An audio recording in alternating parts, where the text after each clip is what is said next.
In this video tutorial, we're going to be looking at the hiragana ma, mi, mu, me, mo. This column shows you how to write them in romaji. Of course, we won't be using romaji. We'll be using ma, mi, mu, me, mo. That was the printed version. And over here we have the handwritten version. And we're going to start by looking at hiragana ma. Now the top stroke here, that looks a little bit like the cross pieces which you see on the top of a telephone pole. And they actually have little knobbly bits like that which the wires are attached to. And there's another one under there like that. Some more knobbly bits, a couple there and a couple there to hold those wires. Finally, we've got the telephone pole coming down here. And this bit here is a great big hunk of concrete, which is underneath the ground, which is securing the telephone pole so it doesn't fall down. Now, the question is, when you're in trouble, who are you going to call?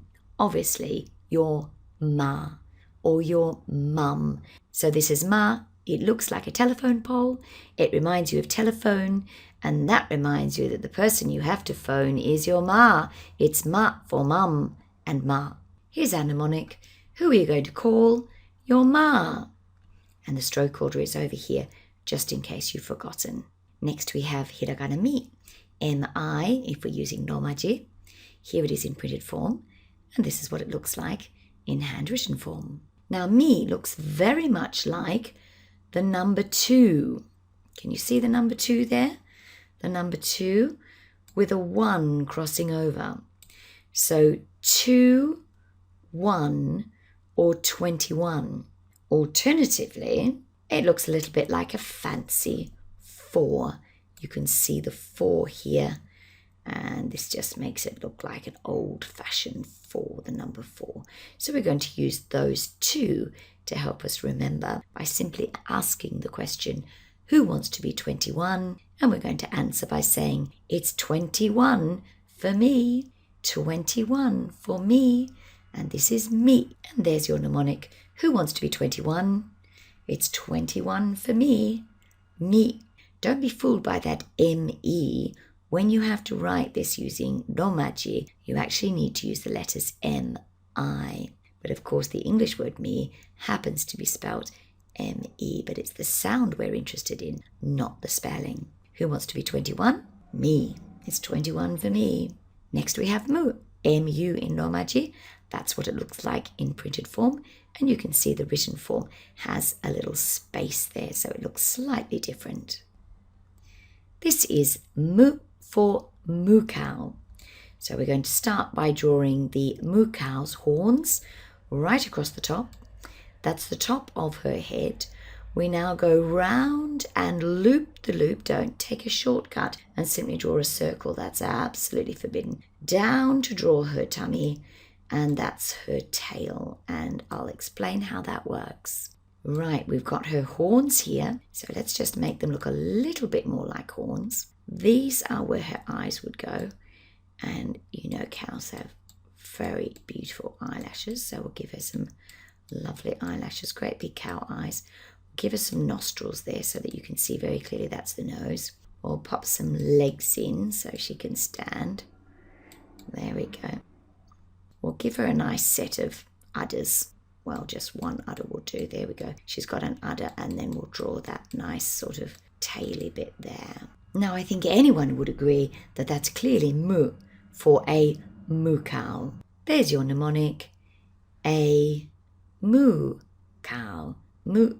And there is your stroke order on the left. Next we have me. That's spelled M-E in romaji. That's what it looks like in printed form, and it's virtually the same in handwritten form. Now you've probably noticed straight away that hiragana me looks very similar to hiragana nu.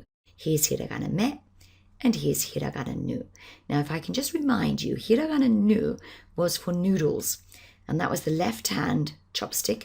That was the right hand chopstick. That was the noodle coming around, and that was the egg that was in the top of the noodles. Now you'll notice this is identical. We've got the left hand chopstick, we've got the right hand chopstick, and we've got the noodle coming all around, but the egg has been unfortunately dropped onto the floor. It's cracked and gone everywhere and made a terrible meh Me is for mess. Here's the mnemonic. Where is the egg from the noodles?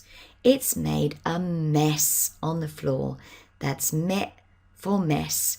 Stroke order here. And finally we have mo, M-O in romaji. There it is in printed form, looking slightly different to the handwritten form over here. Mo. Now mo is an exception to the top to bottom, left to right rule. Generally, this stroke would be considered the top because this one, although it starts higher, actually ends up going lower. So we would expect, according to the rule, to go a top and then underneath and then this stroke last. But I've mentioned this, of course, because it goes against the rule. So our first stroke is, in fact, this one that goes all the way down, and we draw it in like this.